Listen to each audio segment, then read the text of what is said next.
জগৎ বিখ্যাত। তা সবাইকে আপনি একই রকম বন্ধু বানিয়ে ফেলেন। এটার সিক্রেটটা কি?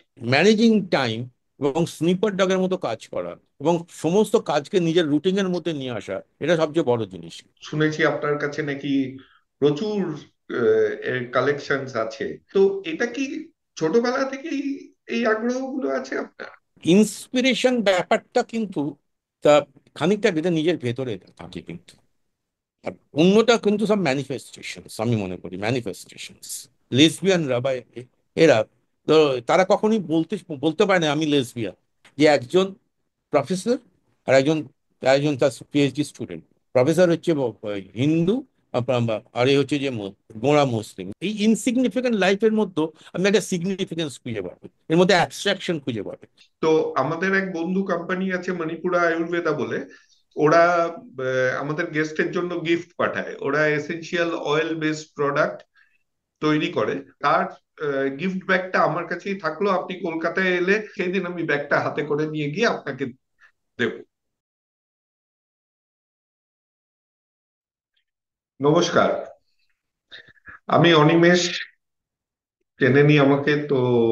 আজকে একটা তুড়ি বাংলায় নতুন জিনিস করার চেষ্টা করছি। এতদিন তো শুধু ক্যামেরা ছাড়াই এবং ক্যামেরা নিয়েই আমরা করব।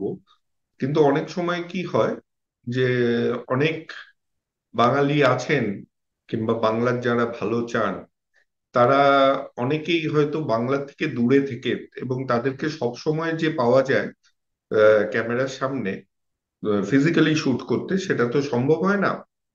তো এবং বাংলায় থাকেন না বলেই তারা বাংলাকে পছন্দ করেন না এমনও নয়। যেমন ধরুন, আমাদের স্বাধীনতা সংগ্রাম নিয়ে কথা বলতে গেলে রাসবিহারী বসু, উনি জাপানেই জীবনের অনেকখানি সময় কাটিয়েছেন, এবং ওইখান থেকে উনি যা আমাদের স্বাধীনতা সংগ্রামে কন্ট্রিবিউট করেছেন সেটা তো অনস্বীকার্য। আজকে যার সাথে আমি কথা বলবো, রাসবিহারী বসুর উদাহরণটা নেওয়ার একটা কারণ আছে। কারণ ওনার বাড়িও রাসবিহারী এভিনিউর ঠিক পাশে। উনি চেতলায় বড় হয়েছেন, এবং ওনার ব্যাকগ্রাউন্ডটা আমি আপনাদেরকে একটু জানিয়ে দিই। আহ আবার পড়ছি, কারণ লম্বা লিস্ট, অত আমার মনেও থাকে না। উনি যাদবপুর থেকে পিএইচডি করেছেন কম্পিউটার সায়েন্স অ্যান্ড ইঞ্জিনিয়ারিং এ। আহ, তারপরে যাদবপুরেই রিসার্চ এবং পড়ানো অনেকদিন ধরে। এরপরে উনি জয়েন করেন আইবিএম। তখন প্রাইস ওয়াটার হাউস ছিল। আইবিএম তারপর সেটাকে কিনে নেয়। সেখানে 22 বছর আইবিএম এ কাজ করে, ওইখান থেকে রিটায়ার করেন। করে শিক্ষকতায় ফেরত যান। আহ, বাংলায় কয়েকটা কলেজে পড়ানোর পরে উনি আহ, মাঝে সিডনিতে পড়িয়েছেন, স্টকহোম সুইডেনে পড়িয়েছেন। করে তারপর কেরালায় আহ, উনি এখন কম্পিউটার সায়েন্স পড়াচ্ছেন।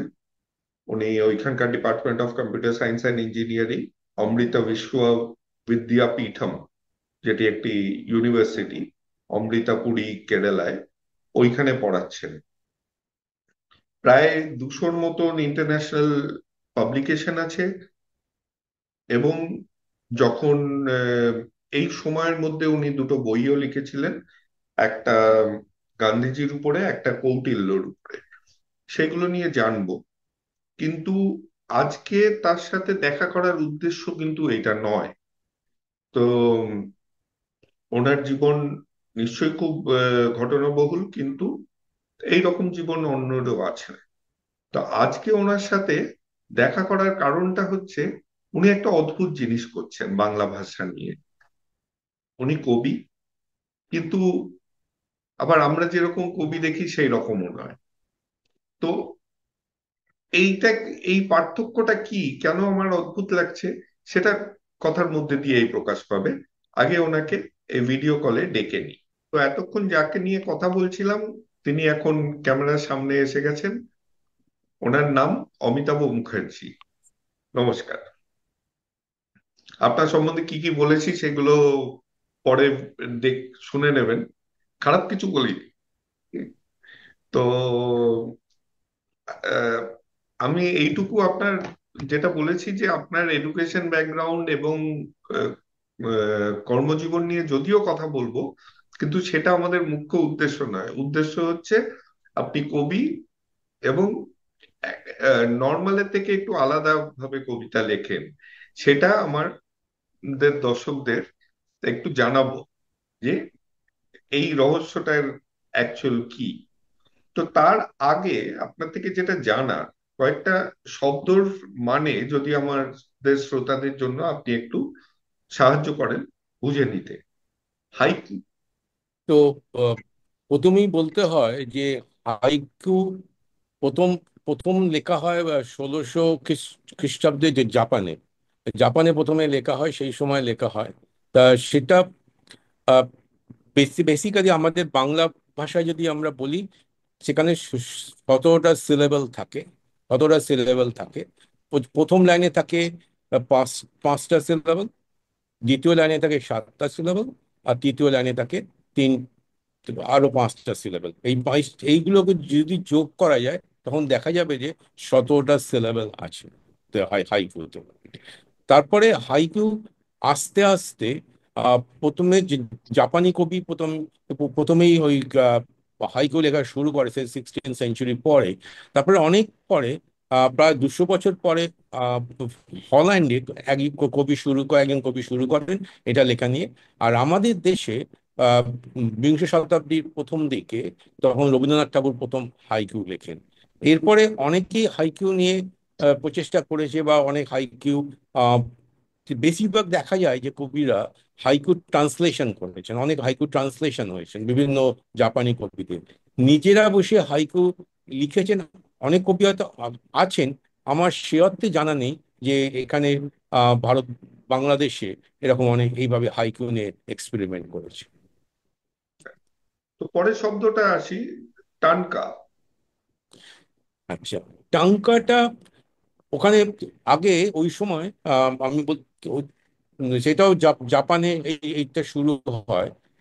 সেটাও ওই 16th সেঞ্চুরি, একটু পরে 17th সেঞ্চুরির প্রথম দিকে। তখন ওরা দীর্ঘ পদ্য আর খুব ছোট পদ্য মধ্যে তফাৎ শুরু করে। দীর্ঘ পদ্যের পর তখন ওটাকে ওরা ছোট পদ্যে যখন নিয়ে আসে, তখন ছোট পদ্যে নিয়ে আসার মধ্যে সেইখানে ওরা সিলেবেল, সেখানে তখন ওটা 5 লাইনের কবিতা হয়। যেমন হাইকিউতে 5 7 5 থাকে, টং টাংকাতে 5 7 5 7 7, 31টা সিলেবেলে লেখা হয়। টাংকা আমি আম, কলকাতা শহরে, আমি জানি না, আমার ধরুন কলকাতা শহরের আহ, কবিদের এই ধরনের টাঙ্কা নিয়ে এক্সপেরিমেন্ট করেছেন, মানে কোনো লেখক এই নিয়ে এক্সপেরিমেন্ট করেছে কিনা আমার সে অর্থে জানা নেই। হয়তো করেছেন, হয়তো ছড়িয়ে ছিটিয়ে অনেকেই হয়তো করেছেন। তো এইটা আমি এটা একটা আমার একটা চ্যালেঞ্জ হিসেবে নিই। যেহেতু যে কোনো আমি কর্পোরেট বা এডুকেশন বা রিসার্চে যে কোনো কাজকে আমি চ্যালেঞ্জ হিসেবে নিই। এটা আমার একটা চ্যালেঞ্জ হিসেবে নেওয়া হয়েছিল যে আমি তাহলে টাঙ্কাটাকে কি করে এটা লিখতে পারি সেটা। ওটাতে আসছি আমি। আগে শব্দগুলো বুঝে নিই। হাইবুন। হাইবুনটা হচ্ছে আরো ইন্টারেস্টিং। হাইবুনটা হচ্ছে আপনি একটা ছোট্ট একটা গদ্য লিখবেন। সে গদ্যটা আহ যে কোনো একটা ধরুন দৈনন্দিন জীবনের ঘটনা হতে পারে, কোনো একটা ধরুন ভ্রমণ কাহিনী হতে পারে, কোনো একটা আহ ধরুন একটা ছোট গল্প হতে পারে। এইটার পরে 3 লাইনের একটা হাইকু থাকবে। এই টিপিক্যালি গদ্য আর পদ্যের সংমিশ্রণে এই হাইবুনটা তৈরি হয়। দুটো একই টপিকে থাকবে। হ্যাঁ, হাইবুনের মধ্যে গদ্য থাকবে, তার নিচে 3 লাইনের কবিতা থাকবে, যেটা হাইকু থাকবে, সেটা ওই 17th সিলেবাসে থাকবে। তারপরে 20th সেঞ্চুরিতে এইবারে হাইবুন, টাঙ্কা এবং হাইকিউ নিয়ে কবিদের মধ্যে প্রচুর উৎসাহ তৈরি হয়, এবং সেখান থেকে তারা প্রচুর লেখালেখি করে এবং অনেক হাইকিউ লেখে বা টাঙ্কা লেখে। হাইবুন খুব একটা খুব একটা চোখে পড়ে না। হাইবুন আহ সে অর্থে আমার চোখে এখনো তেমন পড়েনি, নিশ্চয়ই বিদেশে বেশ কিছু লেখা করেছে। এখানে একটা আমেরিকান সোসাইটি, মানে পোয়েট সোসাইটিরা একটা জিনিস করেছিল ইংরেজিতে। হাইকু 17th সিলেবাসের লেখা, তার মানে বেশ কমপ্লেক্স। তখন ওরা বলেছে আধুনিক হাইকু সে সবসময় যে 17 সিলেবল মেপে চলবে, মেনে চলবে, সেরকম নাও হতে পারে। সেখানে 17 সিলেবলের জায়গায় 49 সিলেবল বা 20 সিলেবলও হতে পারে, সেটা দেখা গেছে। সেখান থেকে এটা এটা এটা খুবই বিশেষত্ব আছে। এই ধরনের পরিবর্তনটা আসে। আর একটা ইন্টারেস্টিং ইনফরমেশন আমি দিতে ভুলে গেছি। হাইকিউতে সে অর্থে কোনো রকম টাইটেল থাকে না। পুরো যদি প্রাচীনকালে যদি হাইকিউ দেখা যায়, হাইকুর কোনো টাইটেল থাকে না। আমি যে কটা হাইকিউ লিখেছি সেখানে প্রত্যেকটা হাইকুর উপর একটা টাইটেল তৈরি করে দিচ্ছি, যেটা পাঠকদের বুঝতে সুবিধা হবে বলে। সেটা একটা বলতে পারেন আমার একটা সংযোজন আমার লেখার মধ্যে। এটা একটা ব্যাপার। আমাদের কয়েকজন দর্শক তো প্রশ্ন পাঠায়, তো তার মধ্যে একজন, যে যাদবপুর শুনে সে খুব উত্তেজিত, কারণ সেও যাদবপুর থেকে পাস করেছে। হুম। এবং সে জাপানেও কিছুদিন ছিল। তো ওর প্রশ্নটা দিয়ে শুরু করি, তারপর ওইখান দিয়ে এগোবো। কিন্তু তার আগে আমি জাস্ট জানতে চাইছি, যাদবপুর বলেই কথাটা ওঠে। হুম। এই যে আপনার কেরালা থাকা, পিছনে দেখছি এটা নিশ্চয়ই ওয়ালপেপার লাগিয়েছেন, কেরালার নারকেল গাছ উঠছে। তো এটা কি যাদবপুরের অতিবাহন চিন্তাধারার জন্য কেরালা খুঁজে নেওয়া পশ্চিমবঙ্গের বাইরে, নাকি এইখানে কাকতালীয় ভাবে গিয়ে পৌঁছে গেছেন একই জায়গায়? না, এটা ঠিকই কথা, কাকতালীয় ভাবেই পৌঁছে গেছি। কোনো অতি বাম রাজনীতির সাথে আমার এখানে আসার কোনো সে অর্থে কোনো সম্পর্ক নেই, কিন্তু কাকতালীয় ভাবেই এসে এখানে পৌঁছে গেছি। এটা আপনার অনারে এটাই লাল শার্ট সহজভাবে পরলাম, এই প্রশ্নের উত্তর দেওয়া। আপনার অনারে হ্যাঁ। আজকে লাল শার্ট পরলাম, যে আপনার যাদবপুরের এক আচ্ছা। প্রাক্তনীর সাথে কথা বলবো যখন, লালটা পরে থাকাই ভালো। আপনি দেখছি কালো। অবশ্য আচ্ছা। আপনারা যথেষ্ট কালো পতাকা দেখিয়েই তো সবাইকে সারাক্ষণ কালো পতাকাই দেখিয়ে যান। যাই হোক, যাদবপুর নিয়ে কথা হ্যাঁ, বলবো, তার ঠিকই আগে আছে। আগে অংশমানের হুম। প্রশ্নটা নিয়ে নিই। ও আমাদের খুব একনিষ্ঠ শ্রোতা তো, হুম। ও শুনেই আপনাকে পাঠালো প্রশ্নটা। প্রফেসর মুখার্জি, আপনি তো ভারতেই বড় হয়েছেন, ভারতেই পড়াশোনা করেছেন, এখানেই আপনার কর্মক্ষেত্র। শুনতে পাচ্ছেন? হ্যাঁ, শুনতে পাচ্ছি, হ্যাঁ। জাপানি সংস্কৃতির প্রতি এবং জাপানি সাহিত্যের প্রতি আপনার এই আকর্ষণ কিভাবে জন্মালো, এবং ওদের সংস্কৃতির সঙ্গে আমাদের সংস্কৃতির আপনি কোথায় কোথায় মিল পান এবং ফারাক পান? না, এটা প্রথমে শুরু করি যে প্রথমে শুরু করি এ দিয়ে, প্রথমে শুরু করি জাপানি ছবি দিয়ে। ঠিক আছে, জাপানি ছবিতে যেমন ধরুন কুরোসাওয়া, উজু বা উজুর ছবি দিয়ে আমি দেখে বড় হয়েছি। কুরোসাওয়ার ছবি বা উজুর ছবি দেখে বড় বড় হয়েছি। উজুর ছবি দেখলে বোঝা যাবে যে যে যুদ্ধ উত্তর জাপানের কিরকম চেয়ারা ছিল। ঠিক আছে, এবং তখন অনেক হিরোশিমা মানামুর জন্য অ্যালারেনের নন অ্যালারেন, আমি এক্স্যাক্টলি আমি ডিরেক্টর নামটা মনে করতে পারছি না। যাই হোক, ওনার যে ছবিটা যখন আমরা দেখেছি, তো সেই রকম তখন তখন তখন ওই যুদ্ধ উত্তর জাপানের যে চিত্র এবং এই যে যে ছবিগুলো দেখা যায় কুরোসাওয়া, উজু থেকে শুরু করে, আমি এখনকার দিনের কোনো জাপানের ডিরেক্টরের কথা আমি এখন এক্ষুনি বলতে পারবো না, মনে করতে পারবো। আমি খুব কম, 95-এর পর খুব কম সিনেমা আমি দেখেছি, মানে দেখেছি বেসিক্যালি এতে গিয়ে, কোনো হলে গিয়ে। তারপরে জাপানি জাপানি সাহিত্যে আমার বলতে পারেন যে প্রথমে খুবই বিখ্যাত যে লেখক যেমন ধরুন মিকিও আহ, কামামামি। আহ, আর তাছাড়া তারপরে সবচেয়ে বড় বিখ্যাত লেখক মুরাকামির যে যে ধরনের বইপত্রগুলো, মুরাকামির বইপত্রগুলো আমি বেশ কিছু বইপত্র পড়েছি, এবং সেখান থেকে হয়। তারপরে আমি খুঁজতে শুরু করি যে জাপানি কবিতা কিরকম হয়। যখনই জাপানি কবিতা খুঁজতে শুরু করি, তখন আমার চোখে পড়ে যে খুব ফ্যাসিনেটিং জিনিস, 3 লাইনে একটা কবিতা লেখা বা 5 লাইনে একটা কবিতা লেখা। তারপরে অনেক পরে এসে হাইবনে এসেছি, 3 লাইন এবং 5 লাইনের মধ্যে 17টা সিলেবাসের মধ্যে একটা কবিতা লেখা।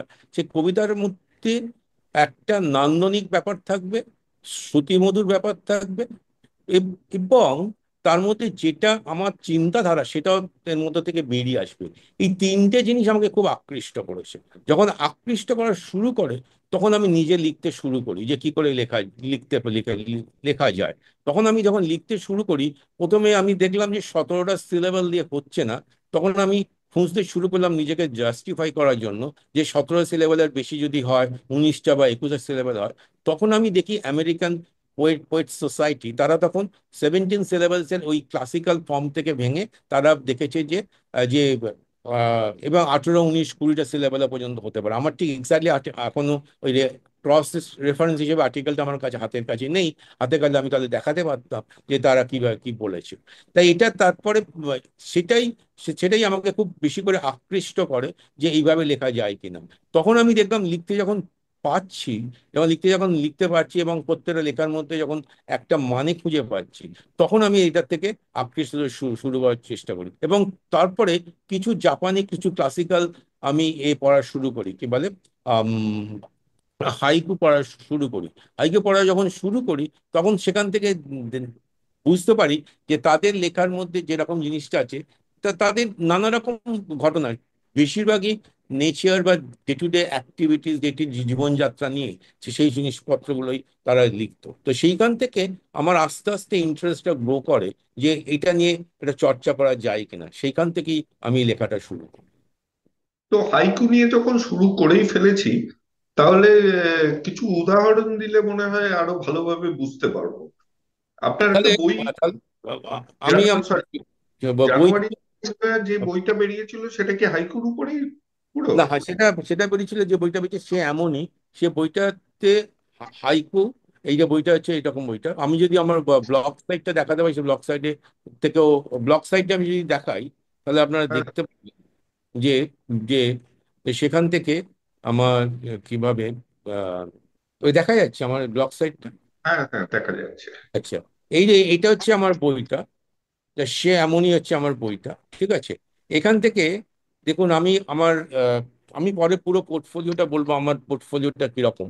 আমি হাইকু, টাঙ্কা, হাইবুন থেকে শুরু করে পদ্য, কাব্যকাহিনী, মনের কথা বেরিয়েছে, মনোলগ, কাব্যনাট্য এবং ঐতিহাসিক কাব্যকাহিনী, আমি এত কিছুই লিখে থাকি এবং এখন এত কিছুই লিখছি, ঠিক আছে।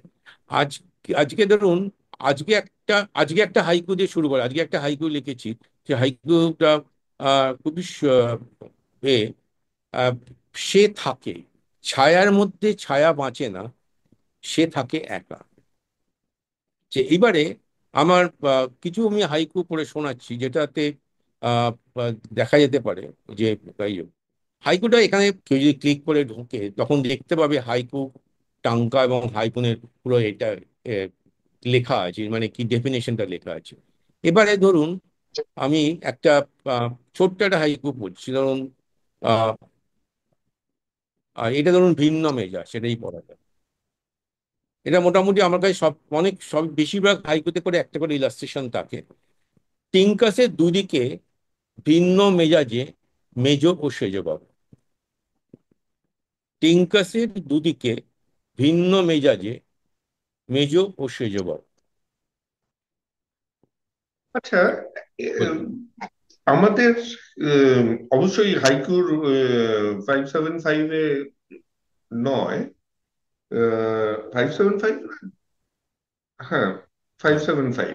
575। তো তো সেইখানে আহ, এইরকম ছোট ছোট তো আমরা শায়েরিতে অনেক পেয়েছি, উর্দু শায়েরিতে।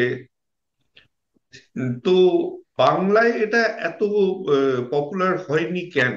কারণ আজকেও যখন আমরা, ঠিক আছে হাইকিউ জানি না, কিন্তু এই ছোট কবিতা, হুম, ছড়া তো ঠিক আছে, ছন্দ মিলিয়ে, কিন্তু এই যে আহ, অনু কবিতা, এগুলো আমাদের বাংলায় আপনার কেন মনে হয় যে অত পপুলারিটি পায়নি? না, অনুকবিতার সাথে হাইকুর কোনো সম্পর্ক নেই। অনুকবিতাটা ঠিক আছে, সেখানে ধরুন যে আহ, সেখানে 17 সিলেবাল থাকবে। এখানে ধরুন বেশিরভাগ জায়গায় 17 সিলেবাল থাকে, বা 17 সিলেবালে কমও আছে, বা একটু হয়তো বেশিও থাকতে পারে, 18 সিলেবালসও থাকতে পারে, আছে হয়তো আমার লেখার মধ্যে।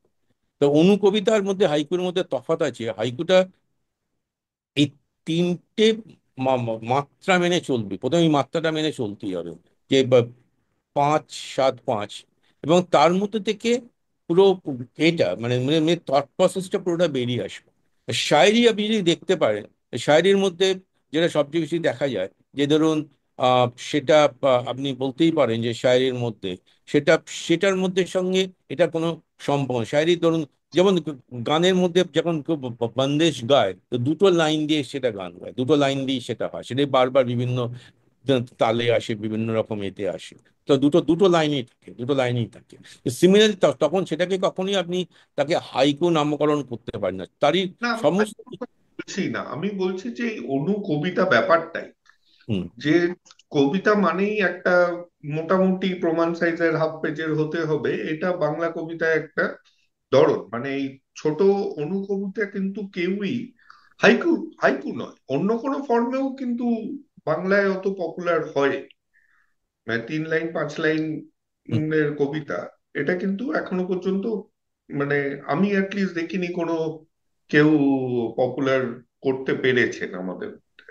আপনি যখন একটা কথা তুললেন তখন এটা পরে আসতাম, তাহলে সেটা নিয়ে তাহলে কথা এখনই বলে নেওয়া যাক। কিছুদিন আগে কবির সুমনের সাথে আমি একটা পডকাস্ট করছিলাম, এবং উনি তো বাংলা খেয়াল নিয়ে অনেক কাজ করছেন। তো বৌদির সাথে, আপনার স্ত্রীর সাথে যখন কথা বলছিলাম, উনিও তো হিন্দুস্তানি ক্লাসিক্যাল মিউজিকে খুব পারদর্শী। তো কবি সুমনের সাথে কথা বলতে বলতে একটা কথা বেরিয়ে এলো, স্বামী বিবেকানন্দ, উনি উনি তো খুব সুন্দর সঙ্গীত চর্চা করতেন বা কোয়াজ বাজাতেন। তো উনি খেয়াল নিয়ে যেটা লিখেছিলেন, যে খেয়াল মানে হচ্ছে ইচ্ছে, মানে স্বাধীনতা। তো তাতে একটা কথা ওনার আছে, যে 2 লাইনের স্থায়ী, 2 লাইনের অন্তরা, বাংলায় খেয়াল হইবে না কেন। এটা স্বামী বিবেকানন্দ বলেছিলেন।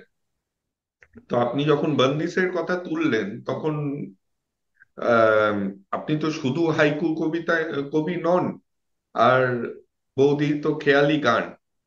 তা কোনোদিন ইচ্ছা করেনি যে দুজনে মিলে, আপনি লিখলেন আর উনি সুর দিয়ে একটা বন্দিশ তৈরি করলেন? না, এখনো পর্যন্ত মনে হয়নি। কারণ আমি, প্রথম কথা হচ্ছে যে ওই মানে হিন্দি আমি খুব ভালো জানি না, বা হিন্দি ভালো বুঝি না, না প্রথম না, কথা। বাংলায় খেয়াল, আমি তো বাংলা, হিন্দি, হ্যাঁ, বাংলা খেয়াল। ভালো, যাই হোক। তো সেইখানে আমার এই আহ, আহ, সেটা ঠিক ঠিক টিপিক্যাল হাইকু হবে না। ধরুন 2 লাইনের কবিতা হতে পারে, বা 3 লাইনের কবিতা হতে পারে, বা দুটো লাইন নিয়ে হয়তো খেলা করা যেতেই পারে। সে নানা রকম অনেক ছোট কবিতায় আছে আমাদের, যেমন আগেকার যে প্রথম যে কবিতার বইটা বইটা আমি আমার পাবলিশড হয়েছে, বটপাতায় জলবিন্দু। তো সেখানে বিভিন্ন ধরনের কবিতা আছে, সে ছোট কবিতা থেকে শুরু করে মানে দীর্ঘ কবিতা থেকে শুরু করে অনেক রকম কবিতা আছে। তখন এই ক্লাসিফিকেশন গুলো আমার মধ্যে ছিল না, তখন আমি তখন সব এগুলো লিখে গেছি। সেটা অনেকগুলো পর্যায় আছে, কিন্তু তার অনেকগুলো সেকশনে ভাগ করেছি, কিন্তু সেই বলে কোনো রকম এ নেই। ঠিক আছে, তো না, সেটা এখনো পর্যন্ত মনে হয়নি। এটা ভালো, আমি বলতে পারি না, ভালো আইডিয়া দিলেন। কোনো সময় একটা ভেবে দেখতে পারি, এবং সেটা যদি গানের সুর লাগিয়ে গান গাইতে পারে কিনা, সেটা কোনো ওকেই জিজ্ঞেস করতে হবে, যে সেটা হওয়ার যোগ্য। ওনাকেও বলেছি, অনুরোধ করেছি, হ্যাঁ। আপনারা দুজনে মিলে করলে খুবই ভালো লাগবে। ওনার দিক দিয়ে একটাই কথা ছিল, যে আহ, উনি যেহেতু বিহারে বড় হয়েছেন, উনি বাংলা ভাষাটা জানলেও আপনি যে শক্ত শক্ত শব্দ ব্যবহার করেন, সেইগুলোর ওনার একটু অসুবিধা হয় বুঝতে। বলে আমাকে মাঝে মাঝে হেল্প চাইতে হয় লোকজনের কাছে, যে এই শব্দটার মানে কি। বলে এত শক্ত শব্দ ব্যবহার করলে আমি কিভাবে সেটাতে সুর দেব। হুম। তো এটা সহজ ভাষায় কিছু লিখবেন, বৌদি তাতে সুর দেবে, আমরা শুনবো তাহলে কোনো একদিন। না, এটা ভালো প্রশ্ন। প্রথম দিকে তো আমার আর তখন যখন আমি প্রথম তখন এমনি পদ্য লেখা শুরু করি, তখন আমি দেখেছিলাম যে পুরনো শব্দ, বাংলা পুরনো শব্দ বা পুরনো প্রতিশব্দ অনেক সময় হারিয়ে গেছে। সেই শব্দগুলো যদি আমার কবিতার মধ্যে যদি আমি নিয়ে আসতে পারি বা করতে পারি, তখন সেগুলো হয়তো লোকের কাছে মনে হবে যে এটা এটা একটা শক্ত শব্দ বা এটা এই শব্দের কোনো মানে মানে মানে বোঝাতে এ কঠিন, কিন্তু তার মানে এই নয় যে আমার কাছে একটা মনে হয়, আমি একটা খুব ভালো একটা উদাহরণ দিতে পারি। যখন সিনেমা দেখা মানেই যে গল্প নয়, কিন্তু যেমন লেটার টু জেন জালুক গোদারে আমরা দেখি যে দুটো তিনটে স্লাইড নিয়ে ভিয়েতনাম ওয়ারের ওপরে দুটো লোক খালি বলে গেছে দুটো স্লাইড নিয়ে 45 মিনিটের ছবি দেখার পর লোকে তখন হল থেকে বেরিয়ে আছে। এটা 1982-র কথা বলছে। এবারে এবার দেখুন উনি আবার করছেন পিয়ারলো ফু বলে একটা ছবি করছে যেখানে একটা গল্প আছে, ঠিক আছে। সিমিলারলি ধরুন আমার কবিতার মধ্যে খানিকটা প্রবন্ধের ছোঁয়া আছে। কেন আমি বলছি, আমি প্রবন্ধ পড়ে বড় হয়েছি। ধরুন উপন্যাস হয়তো ছোটবেলায় পড়েছি, ছোট গল্প পড়েছি, তো সেই অর্থে প্রবন্ধ পড়েই আমি বড় হয়েছি, বড় হবার মধ্যে আছে। সে কবিতা লেখার মধ্যে আপনার ভাবনা চিন্তাগুলো অনেকটা প্রবন্ধের একটা কি বলবো একটা ছোঁয়া লেগে থাকে। সেই কারণে আপনি বলতে পারেন যে এই যে এখন খুব শক্ত করে লেখা, সেই কারণে এটা লোকেদের অনেক মানে সমালোচনা বলবো না, লোকেদের অনেক ইনপুট পেয়ে এবার আমি যখন এখন যা লেখা লিখছি দুটো ভাবে লিখি। একদম পুরো সাধু ভাষায় লিখি, পুরো সাধু ভাষায় লিখি। আর তা না হলে খুব সহজ চলতি ভাষায় এখনকার ধরুন পোস্ট সেপ্টেম্বর 22 যা কবিতা লিখেছি আমি, তাতে কিন্তু সহজ বাংলা কথায় লিখেছি, এবং যে কথাগুলো আমরা যে ভাষায় কথা বলি রোজকার দিনে সেই ভাষা ব্যবহার করেই লিখেছি। আর যখন আমি সুভাষায় কবিতা লিখেছি, আমি দেখাবো কিছু কাব্যকাহিনী সাধু ভাষায় লিখেছি, সেটা কিন্তু সত্যি সত্যি মানে আহ শুদ্ধ শব্দ নিয়েই তৈরি করা হয়েছে।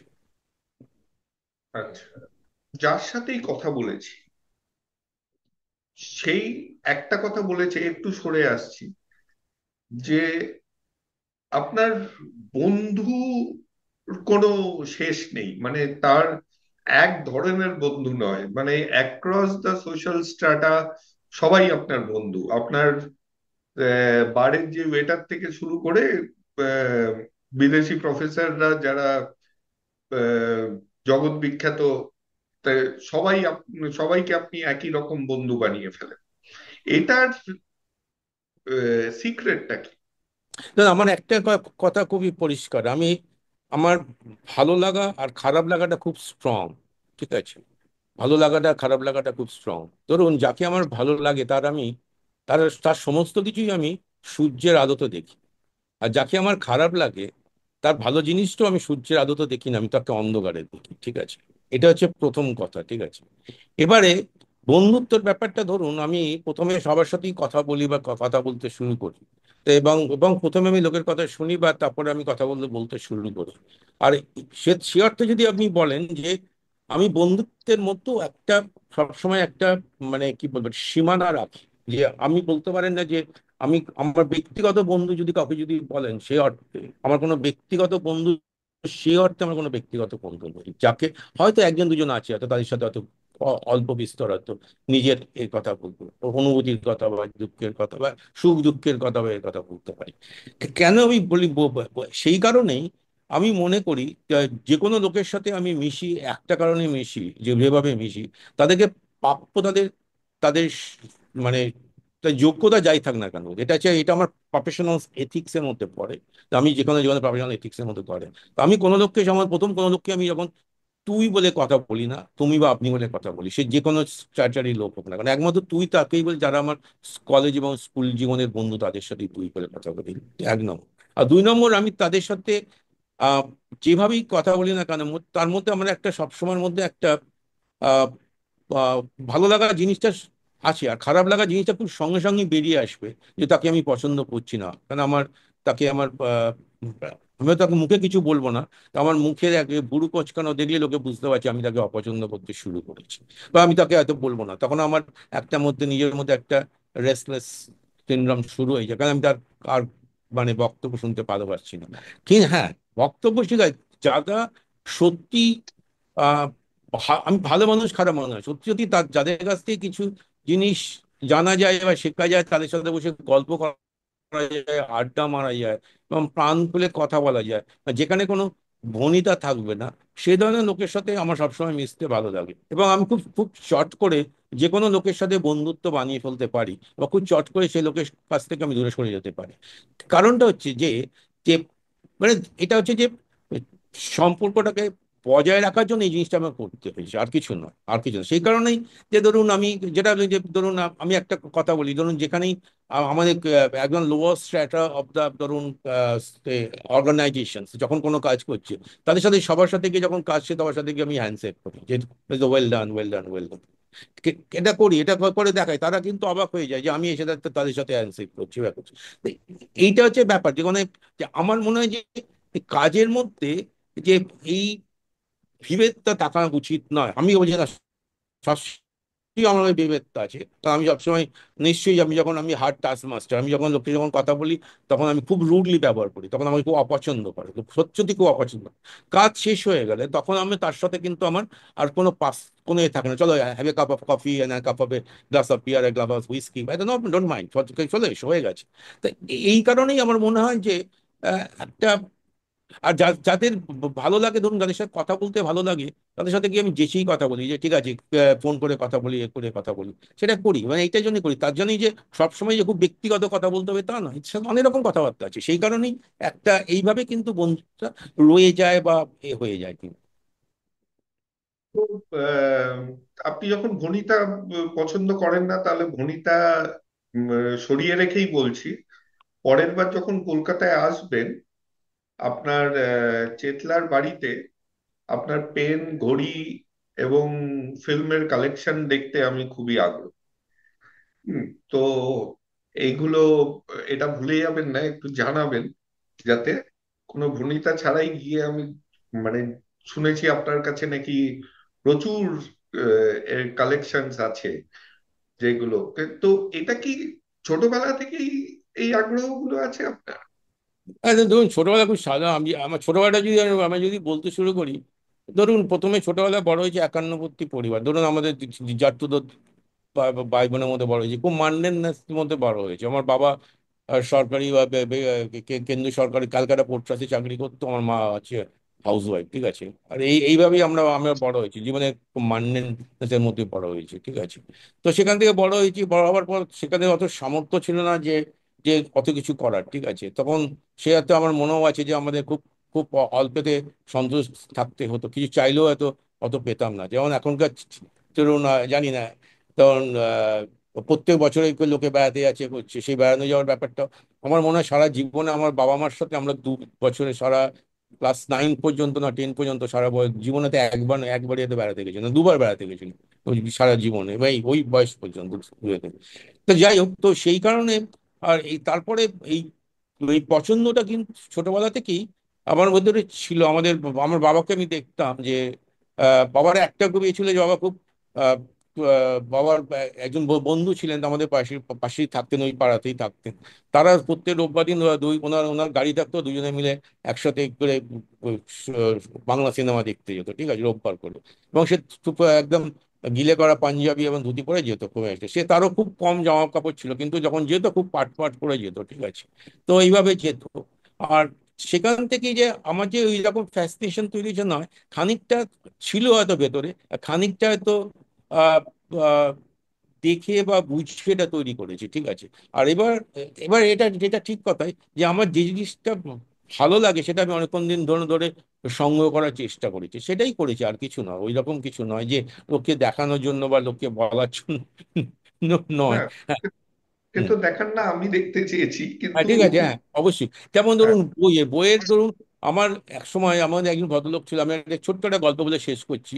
এটা 2013 সালের বইমেলা, তখন আমি বইমেলাটা যেতাম যেতাম না, আর তখন আমি বইমেলা গিয়ে বই টই কিনিও না, বই যখন কিনি যে ঠিক আছে বই কেনার জায়গা নেই।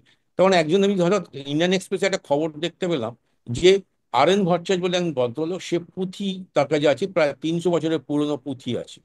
তা না, কিন্তু আমি আইবিএম এর ছেলেদের বলে, "চল আমার সাথে যাবে, চল আমার সাথে দেখতে, একটা পুঁথি দেখতে যাবো ওদের সাথে গিয়ে এবার দেখে চলে আসবো।" তো আমার গাড়িকে বললাম ড্রাইভার, চল আমাদের নিয়ে চলো এবার।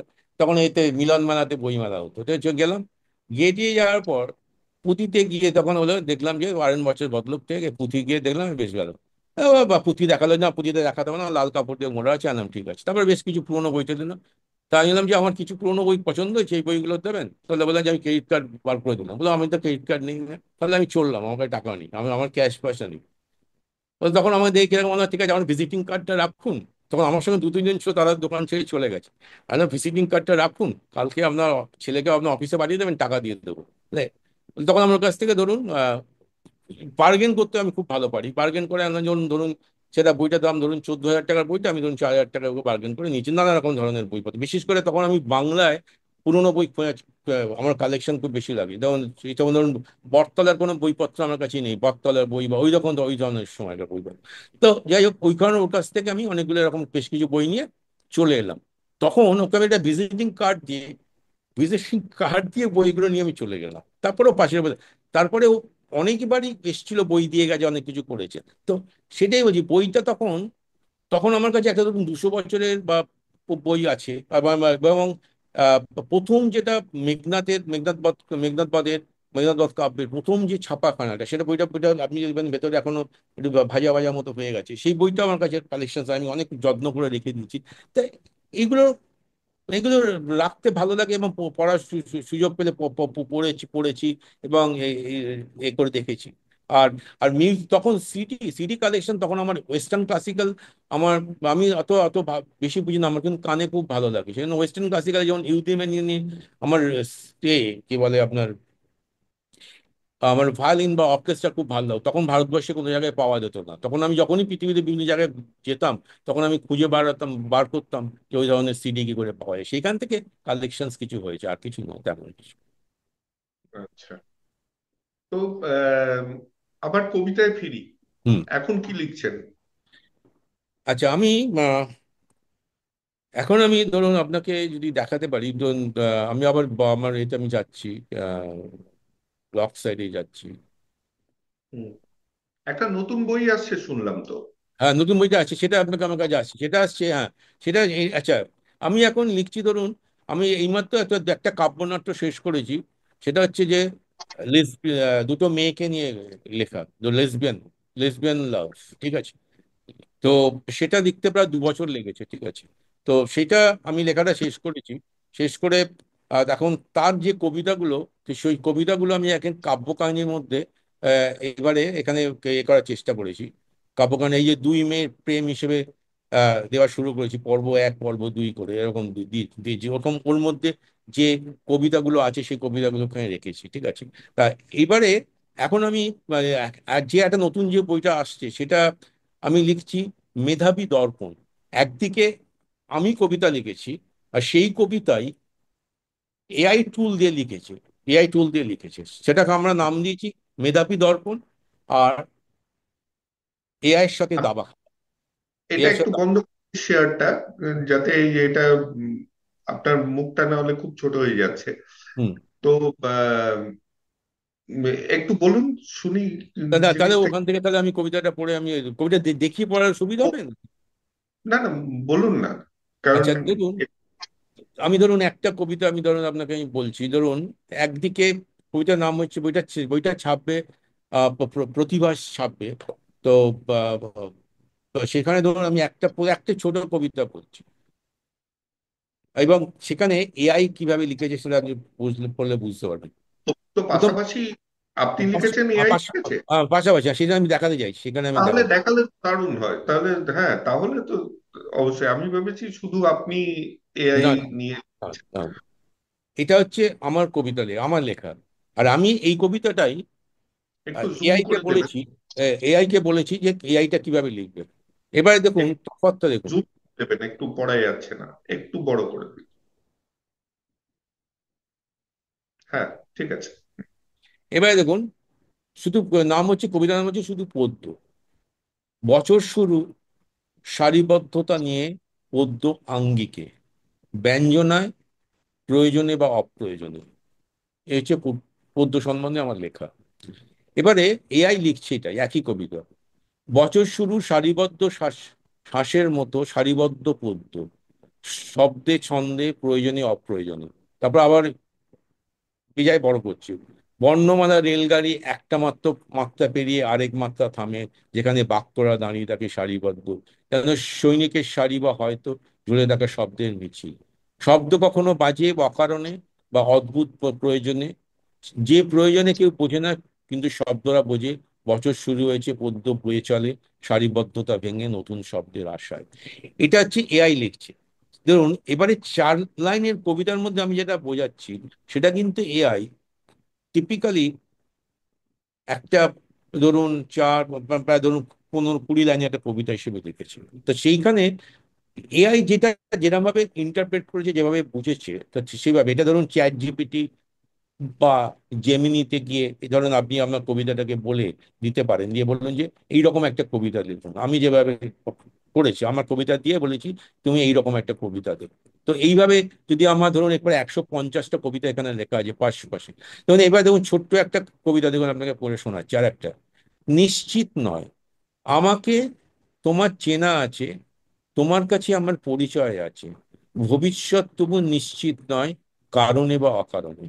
এবার এআই লিখছে দেখো, আমাকে তোমার চেনা আছে, তোমার চোখের পাতায় আমার ছায়া রয়ে গেছে শহরের বাতাসে, আমার নামের ক্ষীণ প্রতিধ্ব, তোমার কাছে আমার পরিচয় আছে তবু তুমি আমার মায়া, কখনো দীর্ঘ কখনো ক্ষণস্থায়ী, যেন বিকেলের রোদ একটু পরে মিলিয়ে যাবে, ভবিষ্যৎ তবু নিশ্চিত নয় কারণে বা অকারণে, একটি দ্বিধা চিলতে হাওয়া, একটি আনমনা না বলা কথা, একটি পথ যা জানে না কোথায় ফুরবে। তাহলে এবারে আমার লেখার সাথে আমি ধরুন এই 4 লাইন 5 লাইনের মধ্যে আমি যতটা এক্সপ্রেস করেছি, ও কিন্তু এতটা কিছু লিখতে হয়েছে তাকে। তো আমি যেটা বলতে চাইছি যে আহ, যে যে টিপিক্যাল আপনি বলতে পারেন যে ধরুন 1995-এ ব্লু আইবিএম এর ব্লু আইবিএম এর মেইন ফ্রেম কম্পিউটারের সাথে যখন খেলা হয়, এর সাথে কাসপারভে যখন খেলা হয়, দাবা খেলা হয়, সেখানে ব্লু মেশিন বলে, ব্লু ব্লু মেশিন, যেখানে three three three three by three half to হাফে হাফে একে হারিয়েছিল। তো সেটা কিন্তু কখনোই সেটা নয়, কিন্তু সেটা কিন্তু কোনো এআই নয়, সেটা এখন ওখানে একটা ব্রুট ফোর্স কম্পিটিশন ছিল। সেখানে ধরুন টু 2 মিলিয়ন কম্পিটিশন সে পার সেকেন্ডে সেটা করতে পারত, যেটা কাসপারভ কাসপারভ ব্রেনও সিমিলার ভাবে কাজ করেছিল। কাসপারভ 2.5টা গেম, 2টো গেম জিতেছিল, একটা গেম ড্র করেছিল। ব্লু কম্পিউটার 3টে গেম জিতেছিল, একটা গেম ড্র করেছিল। তার মানে এই নয় যে ধরুন আজকে আজ এআই আসছে বলে, এআই ধরুন বেসিক্যালি এটা কি, এটা আহ, মানে এলএলপি বলা হয়, লার্জ ল্যাঙ্গুয়েজ প্রসেসিং। আপনি প্রচুর ইনফরমেশন ওখানে দেবেন, সেখান থেকে ও একটা জোগাড় করে একটা দেবে। আপনার নানা রকম কাজকর্মের ক্ষেত্রে চ্যাট জিপিটি বা ওই যখন জেমিনি সব সাধারণভাবে কাজ করবে, তার মানে এই নয় যে আপনার সৃজনশীলতা জিনিসপত্রগুলোকে আপনার এআই এটাকে আপনাকে পুরোপুরিভাবে আহ রিপ্লেস করবে। সেটাই আমি দেখাতে চেয়েছি। আমি একটা কবিতা লিখেছি, সেই কবিতাটা ও যখন চ্যাট জিপিটি বা জেমিনি লিখছে তখন সেটা অনেক বড় করে লিখছে, তার নিজের মতো করে লিখছে। সেটা কিন্তু সেটা ভালো কি খারাপ সেটা আমি কোনো বলতে চাই না, দুটো ধরন কিন্তু আলাদা। কিন্তু হ্যাঁ, সোর্স কবিতাটা তো বলতে হবে যে মূল কবিতাটা আমার কবিতার উপর ভিত্তি করে ওই কবিতাটা লিখেছি। হ্যাঁ, মানে এইটা আমারও প্রশ্ন। আপনি যখন বলছেন যে কবিতার একটা বড় জায়গা হচ্ছে যে কবিতাটা যে পড়ছে তার কি ইন্টারপ্রিটেশন। কারণ রাইট। কবি একরকম ইন্টারপ্রেট করে লিখেছে, কিন্তু অন্য অন্য আহ, যারা কবিতা পড়ছে তারা অন্য অন্য রকম ভাবে তাদের মানসিকতা অনুযায়ী সেটাকে ইন্টারপ্রেট করে নেয়। যেমন অনেকে সুকুমার রায়ের কবিতাতে ছড়া হিসেবে মজা খুঁজে পায়, অনেকে তার মধ্যে বিরাট ফিলোসফিক্যাল জিনিস খুঁজে পায়। তো এই এআই এর ব্যাপারটা আহ, যদি চলে আসে তাহলে তো ওই মাল্টিপল ইন্টারপ্রিটেশনটা, কবিতার যেটা হুম। আসল মজা, সেইটা তো চলে যাবে। মানে সেটা ঠিক হবে না ভুল হবে আমি জানি না, কিন্তু আপনার মনে হয় না যেমন আবৃত্তি আবৃত্তি যখন কেউ করছে, সে একই কবিতা হয়তো তিনজন তিন রকম আবৃত্তি করে। এর জন্য কবির কবিতা পাঠকে আমরা সবসময় একটু বেশি গুরুত্ব দিই যে কবি কি ভেবে লিখেছিল সেটার জন্য। হ্যাঁ, খুব ভালো কথা বলেছেন, খুব ভালো কথা বলেছেন। বেসিক্যালি বলতে পারেন যে যে আহ, এটা খারাপ কি আমি ঠিকই বলেন, খারাপ কি বলেন, এটা বলতে পারেন যে একটা ইন্টারপ্রেটিভ একটা আমার কবিতার উপর এ করে মানে নির্ভর করে ও একটা ইন্টারপ্রিটেশন নিজের মতো করে লিখেছে, সেটা কবিতার ভঙ্গিতে লিখেছে, সেটা সেটা বলা যেতেই পারে, সেটা বলা যেতেই পারে, সেটা বলা যেতে সেটাই সেটাই হয়েছে এখানে, সেগুলোই হয়। তো এখানে বহু বহু আমার কবিতা এখানের মধ্যে আছে, এটার মধ্যে সে কবিতা সেখানে ও ঠিক মতো ইন্টারপ্রেট করতে পারেনি, সেই যেটা আমার আমার বাঁদিকে যেটা লিখেছি সেটাই ও ডান দিকে, সেটাই ও ছাপিয়ে দিচ্ছে, সেটাই সেটাই ছাপিয়ে দিচ্ছে, কিন্তু ও ইন্টারপ্রেট করতে পারেনি, ইন্টারপ্রেট করতে পারে। তো তো এইরকম এইরকম কিছু কিছু জায়গা আছে, খুব কবিতাগুলো খুব যদি সুরিয়ালিস্ট, খুব বেশি অ্যাবস্ট্রাক্ট হয়। আমার কবিতা লেখার ধরনগুলি হচ্ছে একটা সুরিয়ালিজম বা ডিকনস্ট্রাকশন ব্যাপারটা সবসময় আছে। আমি খুব স্ট্রেট ফরওয়ার্ড কথা, সোজা কথায় বলি না, তাহলে তো সেটা এ হয় না। মানে বেসিক্যালি কবিতা আর কিছু না, একটা সান্ধ্য ভাষা। এই সান্ধ্য ভাষাটা সবসময় ইন্টারপ্রিটেশনটা হবে যে যার নিজের মতো করে, সে কবিতাটাকে কিভাবে পড়ছে, কিভাবে দেখছে, সেভাবে করছে। তো কবিতার মধ্যে আহ তে- আমি আমি মনে করি কবিতার মধ্যে, আমার কবিতার মধ্যে আমি নিজেকে মনে করি একটা ক্ষুরধার ব্যাপার আছে।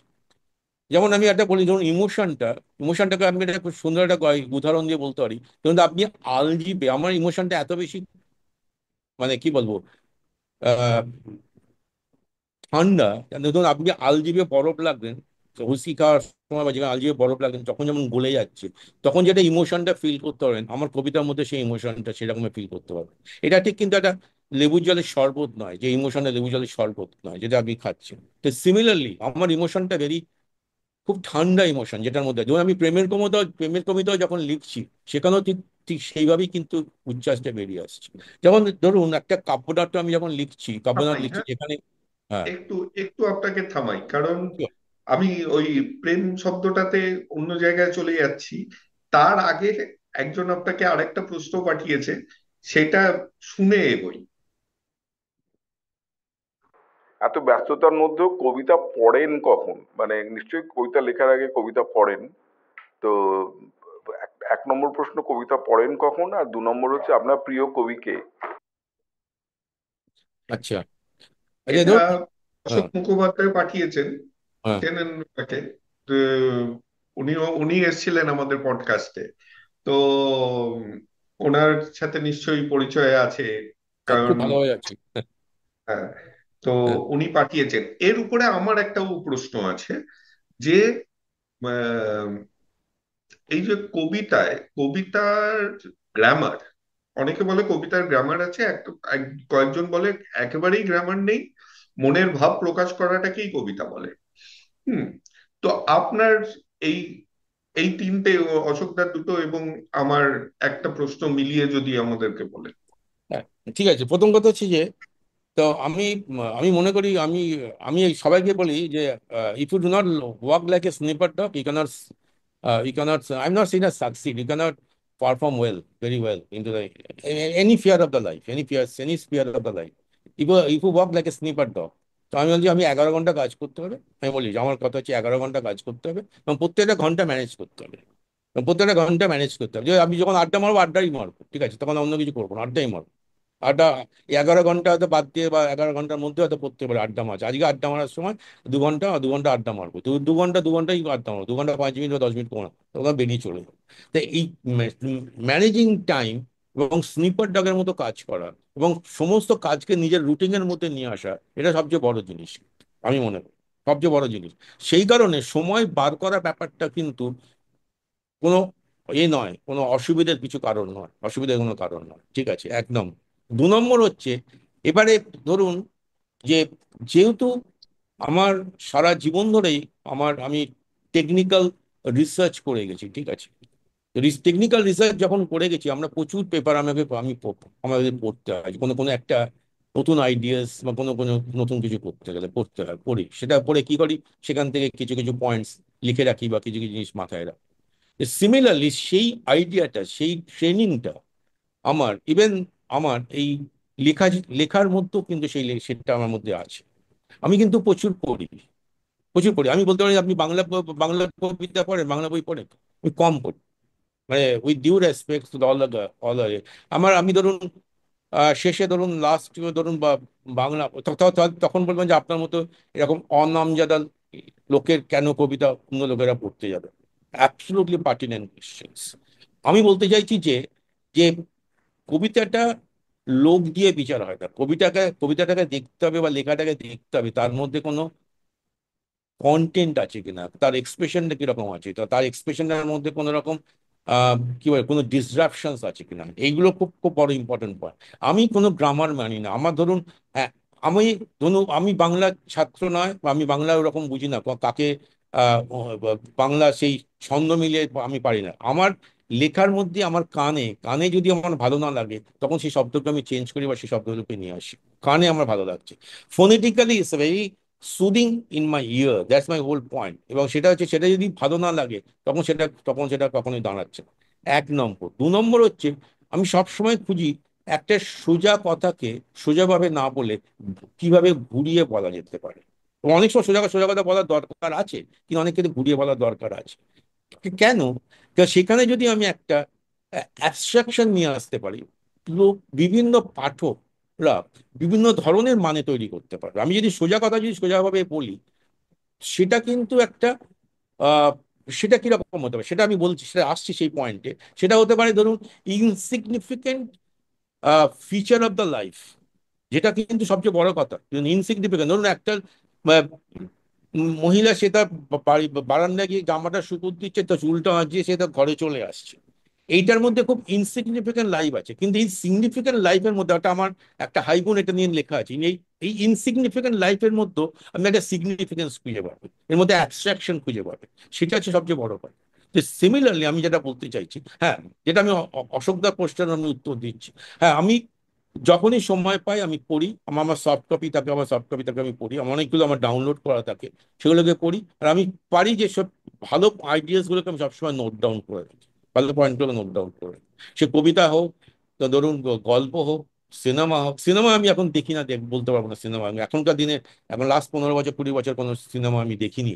মানে দেখিনি, মানে বাংলা এত ভালো ছবি লোকে বলে হয়, দেখা হয়, তো আমি ওই ধরনের ছবি দেখে বড় হইনি, আমি বলতে পারবো না কি ধরনের ছবি হয়েছে। তো যাই হোক। তো আর এখন আমার প্রিয় কবি বলতে গেলে, তা আমি শেষ পর্যন্ত আমার যেটা আমার আমার শক্তি চট্টোপাধ্যায়কে ভালো লাগে, আমার অরুণ মিত্রকে ভালো লাগে, অমিতাভ দাশগুপ্তকে খুব ভালো লাগে। তা বলে আমি বুদ্ধদেব বসুর কবিতা পড়েছি, সুনীল গঙ্গোপাধ্যায়ের কবিতা পড়েছি, আহ শঙ্কর ঘোষের কবিতাও পড়েছি। জীবনানন্দ দাশের কবিতা, সবাই জীবনানন্দ দাশ পড়েই লোকের সমস্ত ছেলেমেয়েরা বড় হয়, আমাদের মতো ছেলে বড় হয়েছিল। তা এইবারে বিদেশি কবিতার মধ্যে আমার প্রথম দিকের আমার মনে হয় হাইনিশ হাইনে, জার্মান কবি। সেই সময় যা কবিতা লেগে, তারপরে আমার মনে লেগেছিল আমার যে একে খুব পছন্দ, ডি.এইচ লরেন্স। তারপরে তারপরে আমার একে পছন্দ হয় যে একে জক অক্তকে আমার খুব ভালো লাগে। এই ধরনের এদের কবিতা আমাকে সত্যি সত্যি ইনফ্লুয়েন্স করে, আমি বলবো না, অনেকটা অনুপ্রাণিত করেছে কি করে লেখা যায়, বা কি করে অন্য ধরনের এই সুরিয়ালিস্ট কবিতা লেখা যেতে পারে। তা ঠিক আছে, তখন ওই হাইনিশ হাইনের সময় সুরিয়ালিস্ট কবিতা ছিল না, সেই সময় হয়তো সে ছিল অনেকটা রিয়েলিজমের মতো, ছিল সে রিয়েলিস্টিক কবিতা বলতে রিয়েলিজম লিখেছিল। তা কিন্তু এর সময় অনেক ডি.এইচ লরেন্সের সময় অনেকটা পাল্টে যায়। এবং জকব তো পুরোটাই সুরিয়ালিস্ট কবিতা লিখে গেছে, জকব্দের কবিতা, এবং খুব সোজা ভাষায় সুরিয়ালিস্ট কবিতা লিখে গেছে। আচ্ছা, আপনি যে উত্তর দিলেন তার মধ্যে আপনার আহ, আগের কলিগ অনুপ ঘোষের প্রশ্ন, উনি একটা প্রশ্ন পাঠিয়েছিলেন, কিন্তু উত্তরটা এসে গেছে বলে আর চালাচ্ছি না। উনিও আপনার এই সময় নিয়ে, এই সময় কিভাবে ম্যানেজ করেন, তাই অদ্ভুত লাগে যে এই কিছুদিন আগে ইম্পেরিয়াল কলেজের ডিভিশনাল ডাইরেক্টর, যিনি ডক্টর রাজশ্রী ভট্টাচার্য, উনি জগতের এখন সবচেয়ে বড় অর্থোপেডিকদের মধ্যে একজন হিসেবে গণ্য হন। ওনাকেও যখন জিজ্ঞাসা করলাম, ওই একই কম্পার্টমেন্টালাইজেরই কথাটা বললেন যে ভাগ করে করে সময় ম্যানেজ করতে হয়, না হলে বেশি জিনিস করা যায় না। তো আপনিও সেই কথাটাই বললেন। তো সব সব সাকসেসফুল লোকেদেরই মনে হয় একই ফিলোসফিতে আপনারা চলেন। তো একটা কথা যেটা আপনার উঠে এলো, সেটা হচ্ছে যে আপনার এই নতুন কাজ হওয়া নিয়ে এইটা নিয়ে একটা প্রশ্ন যেটা জাগে মনে, আপনার কি মনে হয় না বাংলা বইয়ের বিশেষ করে কবিতাতে নতুন জিনিস আপনি বাংলায় পাচ্ছেন না, কারণ পাবলিশাররা রিস্ক নিয়ে আহ, নতুন জিনিস অ্যাকসেপ্ট করছে না। তারা সেই মানে আগেকার দিনে চাকরি জীবনের যেটা ছিল যে এক্সপিরিয়েন্স নিয়ে এসো, না হলে চাকরি পাবে না, আর চাকরি না পেলে এক্সপিরিয়েন্স হবে না, এইরকম একটা চিকেন অ্যান্ড এগের মধ্যে নতুন কবিরা পড়ে গেছে। না, এটা এটা ঠিক এটা খানিকটা খানিকটা সত্য। যে ধরুন আজকে ধরুন আপনি যদি আমি আমি বাংলা কবিতা সেই অর্থে পোস্ট অমিতাভ দাশগুপ্ত বা এরপরে খুব কম লোকেরই কথা পড়ি, যেটা হয়তো বলতে পারবেন যে আমরা খুব ঔদ্ধত্যের কথাবার্তা বা খুব কম পড়েছি, কিন্তু ঠিক আছে।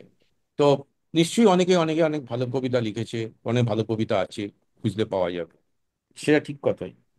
কিন্তু যে আমি যে খুব যে ভালো লিখি বা সেরকম কিছু নয়, আমি অন্যরকম লেখার চেষ্টা করি। যেহেতু সেটা কেন আমি বলি যে যে যেহেতু আহ, আমার ব- এই লার্নিংটা আমার কাছে এসছে রিসার্চ করা থেকে। বা ঠিক আছে, আমি কর্পোরেট চাকরি করেছি, কর্পোরেট চাকরি করার সময় প্রত্যেক শনিবার দিন আমি যাদবপুরে গেছি এবং ছাত্রদেরকে আমার রিসার্চের গাইড করেছি। সেটা অ্যাবসলিউটলি কি বলবো, বিনা পয়সা, কোনো কখনো কখনোই লোকে এইটা নিয়ে লোকে অনেক কিছু পাবলিসিটি করতে হতো, আমার কিছুই নয়। তারা আমার সাথে কাজ করেছে, তারা আমি তাদের সাথে কাজ করেছি, বছরের পর বছর কাজ করেছি। আমি যখন যাদবপুর 95 সাল ছাড়ার পর থেকে সারা জীবন ধরে কাজ করি। যখন আমি ইন্ডিয়াতে ভারতবর্ষে থাকতাম বা কলকাতায় থাকতাম, আমি প্রত্যেক শনিবার যাদবপুরে যেতাম। কেন, ঠিক আছে, আমি এখন একটা ল্যাবেতে বসে কাজ করতাম, সে আমাদের ছাত্র ছিল, পরে সে প্রফেসর, তার ল্যাবে বসে কাজ করতাম, সে দিত। আমি ওদেরই ছাত্র নিয়ে কাজ করাতাম বা কাজ করেছি। তো রিসার্চ করতে গেলে একটা জিনিস খুব তৈরি হয় যে সব সময় কিন্তু অন্য কিছু করা, অন্য কিছু বার করার চেষ্টা থাকে। সবসময় যে সাকসেসফুল হয় তা নয়। সিমিলারলি আমি মনে করি এই এক্সপেরিমেন্টটা অলওয়েজ হেল্প, আমাকে সাহায্য করেছে নতুন কিছু লেখার ক্ষেত্রে। যেমন আমি বলছি শুনুন, যে আজকে কাব্যনাট্য যেটা বা ফাইমা অয়ন বলে আমি একটা লিখেছি, প্রথম আমার কাব্যনাট্য। ঠিক আছে, সে কাব্যনাট্যটার মধ্যে কবিতা আছে এবং আছে, সেটা কি আছে যে একজন প্রফেসর আর একজন একজন তার পিএইচডি স্টুডেন্ট। প্রফেসর হচ্ছে হিন্দু, আর এ হচ্ছে যে গোঁড়া মুসলিম, মানে সে মেয়েটা, দুজনেই কিন্তু খুব র্যাডিক্যাল মাইন্ডেড। কিন্তু পরিবারটা খুব মেয়েটার পরিবারটা খুব এরকম। তারা নর্থ ইন্ডিয়ার একটা শহরে থাকতো এবং সেখান থেকে আসছে। আসার পর তখন তাদের মধ্যে যখন প্রেম হয় বা প্রপোজ করে, তখন তার খুব সাধারণ থিম করে, তারপরে তাদেরকে বলে যে তুমি সেখানে থাকতে পারবে না, তুমি চলে যাও। তখন ও বাড়িতে ডেকে নিয়েছে, যখন এরকম অপমান করেছে, সেটি তখন ছেড়ে চলে যায় এবং তখন ওর আর কোনো রকম করে না। তো মেয়েটা তখন ওইখান থেকে আহ, ওর এক আইএস বন্ধুর সাহায্য নিয়ে সে কলকাতায় চলে আসে। এটা নিয়ে খুব সাধারণ কিন্তু আমি যখন যেটাকে তৈরি করেছি, এটার মধ্যে কখনোই কোনো স্ক্রিপ্টেড এন্ড নয়। আমার লেখার মধ্যে কখনো স্ক্রিপ্টেড এন্ড থাকবে না, এটা অলওয়েজ ওপেন এন্ডেড। তুমি ওপেন এন্ডেড, তুমি যখন যে কোনো কিছু হতে পারো। যেমন যে সিমিলারলি যখন আমি আহ আহ, এই জয়িয়ান অর্পিতার প্রেম, আমি যখন এই যে পরে লেসবিয়ান নিয়ে লিখেছি, সেখানেও যখন আমি শেষ করছি, ওরা ওরা বাড়ির, আমি ওখানে দেখেছি বাড়ির লোকজন ওদেরকে সমর্থন করছে, কিন্তু ওদের পুরো লড়াইটা হচ্ছে যে সোসাইটির সাথে। যে কোনো লেসবিয়ানরা বা এরা, তো তারা কখনোই বলতে পারে না আমি লেসবিয়ান। আমি পুরো লেখাটার মধ্যে দেখেছি আমি লেসবিয়ান, আমি এটাকে আমি বুঝেই করেছি, আমি বুঝেই তো আমাদের এই প্রেম, বুঝেই আমাদের প্রেম। তাদের লোকেরা ভালো চোখে দেখেছে, খারাপ চোখে দেখেছে, ওরা ওদের মধ্যে ওখানে ফাইট করেছে। আমি এইটাই বলতে চাইছি যে যেটা আমি করছি, যেটা আমি বিশ্বাস করছি, সেটা আমি কেন বলতে পারবো না? সেটাই আমি কিন্তু ওই পরের লেখাটার মধ্যে নিয়ে এসেছি। এর পরের লেখাটা আমি লিখবো যে বলতে পারেন যে women, I not say the women emancipations, I am talking about যে যে মহিলাদের মধ্যে যখন লেখা যায়, ওদের মধ্যে যে ধরনের গল্প থাকে বা থাকে, আপনি বলেন কি ছেলেদের মধ্যে থাকে না? অবশ্যই থাকে, কিন্তু অনেক থাকে। আমি সেটা থাকে। এবার আমি চেষ্টা করছি যে যে দুজন, যে মহিলা একটা lower strata of the society, আর একজন middle class, upper middle class strata মহিলা যারা ডিভোর্স মাদার, তাদের আমার প্যারাডাইমটা হচ্ছে তাদের মানসিকভাবে তারা এক, তাদের ম্যানিফেস্টেশনসটা মাইট বি ডিফারেন্ট, তাদের ম্যানিফেস্টেশনস ডিফারেন্ট।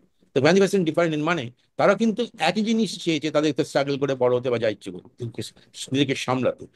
সেই জিনিসটা কিন্তু আমি নিয়ে আসার চেষ্টা করি। এর পরের লেখাটা আমার এই কাব্য কাহিনী, কাব্য নাটকটা আমার এটা নিয়ে লেখা হবে। আর কাব্য কাহিনী বা মনোলগ আমি প্রচুর, এটা পুরো একটা করে বই হতে পারে, বই হওয়ার মতো লেখা আছে মনোলগ বা কাব্য কাহিনী। বা তো সেই কারণেই আমি বলতে পারি যে হ্যাঁ, ডিকনস্ট্রাকশনটা আমার কাছে খুব বড় জিনিস, খুব ডিকনস্ট্রাকশন, আমি ডিকনস্ট্রাকশনকে বিশ্বাস করি। আমি সেই জন্যই আমার দেরিদাকে আমার খুব পছন্দ হয়। যেমন একটা খুব সিম্পল উদাহরণ দিচ্ছি, ধরুন, ওগো কে আছো, এক কাপ চা নিয়ে এসো।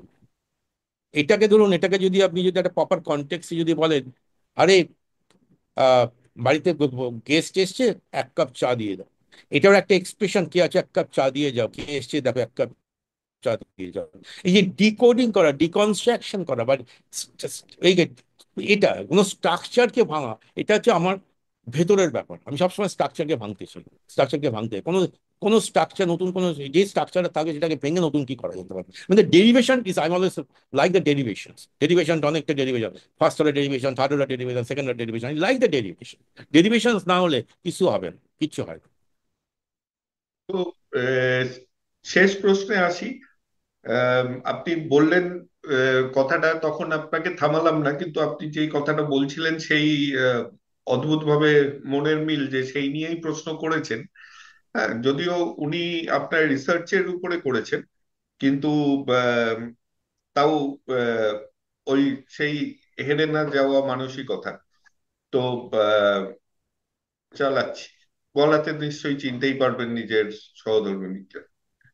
অমিতাভ, আহ, উম, তোমার এই অসম্ভব হার্ড ওয়ার্কটা তো আমি সবসময় দেখছি, কিন্তু এটা আমার কাছে সবসময় প্রশ্ন যে এই প্রচন্ড প্যাশন, রিসার্চ হোক, কবিতা লেখা হোক, ফিটনেস হোক, এই প্রচন্ড প্যাশনটা কি করে তোমার এত বছর ধরে কনসিস্টেন্টলি বাড়ছে এবং আগামী দিনে আরো করতে চাও, you want to achieve more in your research? এই ইন্সপিরেশন আর সোর্স অফ এনার্জি কি? সেই তখন তাহলে ওই এর কথা তাহলে বলতে হয়, সেই হাইনিশ হাইনে সে বলেছে না, জেনেই তো ভালোবাসা, ভালোবাসাই তো জেনি। তো হাইনিশ হাইনে তখন কালমার্কসকে সম্বন্ধে বলেছিল, যে কালমার্কসের ওয়াইফ, জেনেই তো ভালোবাসা, ভালোবাসাই তো জেনি। ঠিক আছে, সিমিলারলি মানে আমার ইন্সপিরেশন, আমি ধরুন যে এটা কেউ সাথী প্রশ্নটা করেছে বা আহ, অনুপে প্রশ্নটা করেছে, তো হয়তো জানি না অনিরুদ্ধের সাথে কথা হয়েছে কিনা, অনিরুদ্ধ বলেছে কিনা, বা যারা দেখেছে, বা অসুখ দা একই ধরনের প্রশ্ন করছে, আপনি এই ধরনের প্রশ্ন করছেন, যে ইন্সপিরেশন ব্যাপারটা কিন্তু তা খানিকটা বেঁধে নিজের ভেতরে থাকে কিন্তু। আর অন্যটা কিন্তু সব ম্যানিফেস্টেশন, আমি মনে করি ম্যানিফেস্টেশন। যে ধরুন আপনার আহ আহ, আহ, আপনার স্ত্রী হতে পারে, বা আমার বন্ধু হতে পারে, বা আমার কোনো এ হতে পারে, তারা হয়তো নিশ্চয়ই আমাকে বলতে পারে যে এ করতে পারে, বা কোনো বান্ধবী হতে পারে, কোনো কিছু এ হতে পারে, ঠিক আছে। তা হতে পারে সেটা আহ, খুব সোজাসুজি কথা যদি বলতে হয়, এটা কিন্তু সব সময় একটা কিছু করতে হবে। কি করতে হবে আমি নিজেও জানি না, কিছু একটা করতে হবে, করতে হবে। সেটা ধরুন যে গত 5 বছর যত আমার আমি এখানে একা থাকি, আমার নিজের রান্না বান্না থেকে শুরু করে যখন কলকাতায় যাই, তখন কলকাতায় যাই হোক করে, আমি যে বারবার বলি, এটাকে আমি খুব স্লাইস করতে পারি, স্লাইস আমার সমস্ত একটা কিছুটা অ্যালগোরিদম মাফিক চলতে হবে, এইটা অ্যালগোরিদম। তো এই কারণে কিন্তু ইন্সপিরেশনটা আমার ভেতরই আছে, সেই ইন্সপিরেশনটার ম্যানিফেস্টেশনটা নানা রকম সময় নানা রকম ভাবে আসে। তোমার সেইখান থেকে তখন যেটা আমার নতুন কোনো যখন জিনিস যেটা ভালো লাগে বা এ করতে হয়, সেটাকে দিয়ে যদি আমার জন্য নাড়াচাড়া করি, সেটাকে দিয়ে যদি আমি কিছু তৈরি করতে পারি, কিছু লিখতে পারি বা কিছু বলতে পারি, সে যাই হোক না কেন, তখন সেটাই কিন্তু আমার কাছে, বা কি বলবো, যে আমার একটা একটা নিজের মধ্যে, আমি পরিপূর্ণতা বলবো না, নিজের মধ্যে একটা ভালো লাগার ব্যাপার তৈরি হয়, এটা আমি বলতে পারি। এই ভালো লাগার ব্যাপার আপনি অবশ্যই চালিয়ে যান, এবং এমন কিছু লিখতে থাকুন যেগুলো আমাদের পড়তে ভালো লাগবে। আপনার এআই এর আর আপনার কবিতার বইটার জন্য অধীর আগ্রহে অপেক্ষা করছি। তখন হয়তো আরেকবার বসবো সেই বইটা নিয়ে কথা বলতে। আচ্ছা। চালাতে থাকুন নতুন নতুন জিনিস, আমরাও চাই। মানে একই জিনিস বারবার করে কেন চিবোতে থাকবো? আপনি এরকম নতুন নতুন জিনিস আনতে থাকুন, তাহলে আমাদেরও জীবনে একটু রসদ আসে। খুব ভালো লাগলো কথা হ্যাঁ, বলে। শেষ হচ্ছে আমার আমার ব্লগ। হ্যাঁ, হ্যাঁ, বলুন, হ্যাঁ, হ্যাঁ, সরি, আপনার বলুন। ব্লগটা আমি আসছিলাম ওইটাতেই। তার আগে একটা জিনিস আমার কাছে রয়ে আছে, কারণ এই প্রথমবার আমরা আপনাকে দিয়েই উদ্বোধন করলাম। আহ, এই ইন্টারনেট কলে করা, নর্মালি আমরা ফিজিক্যালি বসি তো। তো আমাদের এক বন্ধু কোম্পানি আছে মণিপুরা আয়ুর্বেদা বলে, ওরা আমাদের গেস্টের জন্য গিফট পাঠায়। ওরা এসেনশিয়াল অয়েল বেসড প্রোডাক্ট তৈরি করে, খুব সুন্দর সুন্দর প্রোডাক্ট, অনেক কাজে দেয়। তো সেইগুলো তার গিফট ব্যাগটা আমার কাছেই থাকলো। আপনি কলকাতায় এলে আমাকে আপনার কালেকশন দেখতে যেদিন ডাকবেন সেই দিন আমি ব্যাগটা হাতে করে নিয়ে গিয়ে আপনাকে দেবো। Hmm. Okay, thank you very আর মাচ। ঠিক আছে। আর আমার আপনার ব্লগ সাইটে যদি অ্যাড্রেসটা দেখেন আপনি, ব্লগের অ্যাড্রেসটা যদি বলে যে দেন ব্লগ, তাহলে খুব। আমি তাহলে ব্লগের অ্যাড্রেসটা আমি চ্যাটে বসিয়ে দিচ্ছি। না, চ্যাটে তো আসবে না, ক্যামেরাতে আসবে না। আপনি যদি এখানে একটু আচ্ছা, মুখে না, আচ্ছা, আচ্ছা, আচ্ছা, অমিতাভ, অমিতাভ মুখার্জি .in, অমিতাভ অমিতাভ মুখার্জি মুখার্জি, ঠিক আছে আমরা ডট টাইপ আই করে। হ্যাঁ, হুম। আইএন। এবং ওইখানে ওইখানে ধরুন এখন যেটা যেটা লিখছি, যেটা একটা লাস্ট আমি বলে শেষ করছি, কৌটিল্যের ওপরে একটা লেখা লিখছি, আমাদের কৌটিল্যের অর্থশাস্ত্রের ওপরে, যেটা একটা তৈরি কাব্য কাহিনী তৈরি করছি, লিখেছি দুটো পর্ব ইন দি মিন টাইম ওখানে পাবলিশ করেছি। সেটা কি হচ্ছে, যে সেটা হচ্ছে যে দুটো মেয়ে কৌটিল্য নিয়ে আলোচনা করছে, 300 BC কৌটিল্যের সময়। সেটা টিপিক্যাল এখনকার কনটেক্সটে, ওয়ার্ল্ড পলিটিক্সের কনটেক্সটে কিভাবে সেটাকে ম্যাপ করে, সেটাকে করার চেষ্টা করছি। একটুখানি পপুলার ঢঙে করছি, এবং কিছুটা যখন প্রথম দুটো পর্ব মনে হয় খুব পপুলার ঢঙে করা হয়েছে, এবং সেখান থেকে পরে যখন যাবে একটুখানি কমপ্লেক্স হয়ে যাবে, তখন অনেক ব্যাপারটাকে আহ পুরো কৌটিলের ব্যাপারটাকে সহজ করে বলাটাও বেশ কঠিন ব্যাপার, সেটাকে আমি চেষ্টা করেছি, করা হচ্ছে সেটা। সেটা এইটার এখন এই এই লেখাটা অনেকগুলো পর্ব হয়েছে, মানে আমার 5টা পর্ব, তো 7টা পর্ব লেখা হয়ে গেছে, আরো হয়তো গোটা 2 পর্ব হয়ে 9টা পর্বে শেষ হবে। এটা একটা নতুন ধরনের লেখা, ঐতিহাসিক কাব্যনাট্য নাম দিয়ে আমি করেছি, ওটার মধ্যে আছে, ওটা আমার ওই ব্লগে আছে। তো আহ, ভালো লাগলো খুব। এবার শেষ করার আগে দর্শকদের বলি যে অবশ্যই এটা ওনার ব্লগ সাইটে যান, কারণ যেগুলো শুনলাম সেগুলো সবই খুব নতুন জিনিস। তো আপনাদের হয়তো পড়ে ভালোই লাগবে, এবং ওনার আহ, বই যখন বেরোবে তখন কিনলে আমার মনে হয় ওনারও ভালো লাগবে। তো আহ, হ্যাঁ, ব্লগটা অবশ্যই দেখবেন। ব্লগ দেখতে তো আর পয়সা লাগে না, ব্লগটা পড়ে একটা কবির সবচেয়ে বড় স্যাটিসফ্যাকশন তার কবিতাকেও পড়লে।